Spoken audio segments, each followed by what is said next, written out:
আসসালামু আলাইকুম everyone, it's me Siam and welcome back to my YouTube channel. তো guys, তোমাদের মাঝে দেখতে দেখতে আরেকটি নিউ ব্লগ নিয়ে চলে আসলাম। এন্ড আজকে আমি কোচিং এর পিকনিক থেকে যাচ্ছি চট্টগ্রাম গানার্স ট্রেনিং এরিয়াতে। আর গাইস, আমি বেশি বকবক না করে আগে কোচিং এ যেই নেই, তারপরেই তো যাওয়া হবে পিকনিকে। আগে গাইস কোচিং এ যাওয়া লাগবে, তারপরেই আমার পিকনিকে যাওয়াটা হবে। এই যে দেখো, আমি কোচিং এ চলে আসলাম। এন্ড গাইস, সবাই অন্য ক্লাসরুমে এন্ড আমি এখানে আজের একা মতো বসে আছি। সিএনজি নেওয়ার পর আমরা কিছুক্ষণ যাইতেছিলাম, মানে এটা অনেকক্ষণের জার্নি ছিল, অনেক দূরেও ছিল আমাদের এখান থেকে এই গার্নার্স ট্রেনিং এরিয়াটা। হালিশহর প্রায় পার হয়ে এন্ড গাইস কিছুক্ষণ পর দেখতে দেখতে আমরা চলে আসলাম বরপুলের মোড়ে। সেখান থেকে এসে আমরা আবার অটো নিয়ে নিলাম, এখন যাওয়া লাগবে আমাদের গার্নার্স ট্রেনিং এরিয়াতে। তো আমরা এভাবে কিছুক্ষণ যাইতে থাকলাম।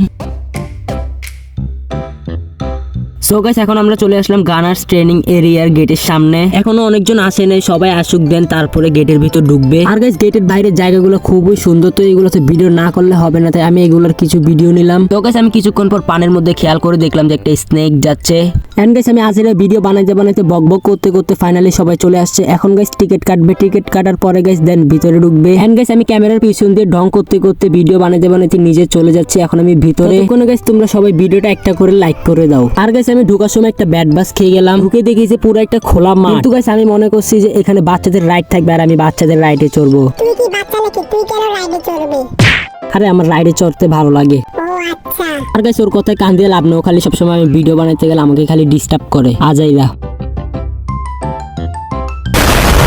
আর গাইস, এখানে আমি একটা ভিডিও বানাতে গিয়ে পড়ে গেছি, হাতে অনেক ব্যথা পাইছি, মানে হাত নিচে পড়ে গেছিল, তখন মচকে গেছে। এন্ড গাইস, কিছুক্ষণ পর কোচিং এর পক্ষ থেকে গাইস একটা কেক কাটতেছিল, পিকনিক আসছে দেখে ওইটারও আমি ভিডিও করলাম। এন্ড গাইস, কেক কাটা শেষ হয়ে গেলে আমি একটা কেক নিয়ে নিলাম। এন্ড গাইস, আমি কেকটা খাচ্ছিলাম এন্ড কেকটাও অনেক মজা ছিল। তো গাইস, আর কি করব, কেক খাওয়ার পরে গাইস এদিক ওদিক আমি ভিডিও করলাম। গাইস, কিছুক্ষণ যাওয়ার পর আমি কি ভিডিও করব নিজেও বুঝতেছি না। এই একটা খোলা মাঠের মধ্যে আমি এদিক ওদিক খালি ভিডিও করতেছি এন্ড আমার দিকে কিছুক্ষণ ক্যামেরা করতেছি, আবার ওইখানে করতেছি। এখানে গাইস ভিডিও কি করব আমি নিজেও বুঝতেছি না, পুরো আজাইরা।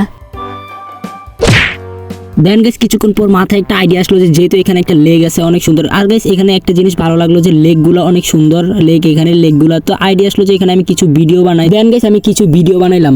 গাইস, আমার ফ্রেন্ডের থেকে চশমাটা নিলাম, কেমন লাগতেছে কমেন্ট বক্সে বলে যাও। আর সবাই ওইখানে যার চশমা নিছে, যার চশমাটা ওর থেকে নিয়েছি, আর ওইখানে সবাই যাচ্ছে যে। আর গাইস, আজকে এত কেন বোরিং লাগতেছে বুঝতেছি না। কোনোদিন ভিডিও বানালে তো একটু মজা লাগে, আজকে হঠাৎ মানে জায়গাটা অনেক নীরব, তো তাই কেমন যেন একটু বোরিং ফিল হয় এখানে। বেশ কিছুক্ষণ পরে আমরা এমন একটা জায়গায় গিয়েছিলাম যেখানে জুতার তলার মধ্যে মানে 1 কেজি ঘাস নিয়ে আসছি আমরা গিয়ে। এখানে এত পরিমাণের কাদা আর ময়লা গেছে আমরা বুঝতেও পারি। এখানে গেছে আমার সাদা প্যান্টটাও ভরে গেছে, সাথে গেছে 1 কেজি ঘাসের মতন, মানে এই জায়গাটা এরকম কাদা ছিল ওই জায়গার মধ্যে। বুঝতে পারি না গেছে এখানে যে এমন হবে, মানে এই সাইডটা। আরেকটা জিনিস গেছে, এই জায়গাটা এত বড় যে মনে হয় এখানে একটা প্লেন ল্যান্ডিং করতে পারবে, এত বড় জায়গাটা। আর গেছে ওইখানে একটা অনেক বড় নদী দেখা যাচ্ছে, কিন্তু গেছে আমি ওইখানে যাব না। ওইখানে গিয়ে কয়েকজনে পুরো শরীরে কাদা দিয়ে মেখে আনছে। গেছে আমি কি করব, আমি একা এখানে বসেছিলাম প্রায় অনেকক্ষণ ভিডিও করার পর আমি এখানে বসে আছি একা। অনেকজনের জুতা জামা কাপড় ভরে গেছে, তো তারা পানি দিয়ে এগুলো সব মুছতেছে। এন্ড গাইস, একটু পর প্রায় সন্ধ্যা হয়ে যাবে, তো আমি আর কি করব, তো আমি কিছু শর্টস ক্লিপ নিলাম ভিডিওর জন্য, মানে শর্টস আপলোড দিব, তাই আমি কিছু শর্টস ক্লিপ নিলাম। এন্ড গাইস, আমার একটা হাঁটারও ভিডিও নিলাম। তো গাইস, তোমরা যারা যারা এখন আমার ইউটিউব চ্যানেলে নতুন আছো সবাই আমার ইউটিউব চ্যানেলটা সাবস্ক্রাইব করে দাও এন্ড ভিডিওটা বেশি করে শেয়ার করে দাও। তো আজকের মতো পুরো ব্লগটা এই পর্যন্তই। তো তোমাদের কাছ থেকে এখানে বিদায় নিচ্ছি। তোমাদের পুরো ব্লগটা কেমন লাগলো অবশ্যই কমেন্ট বক্সে বলে যাবা। তো গাইস, তোমরা সবাই ভালো থাকো, সুস্থ থাকো, আল্লাহ হাফেজ।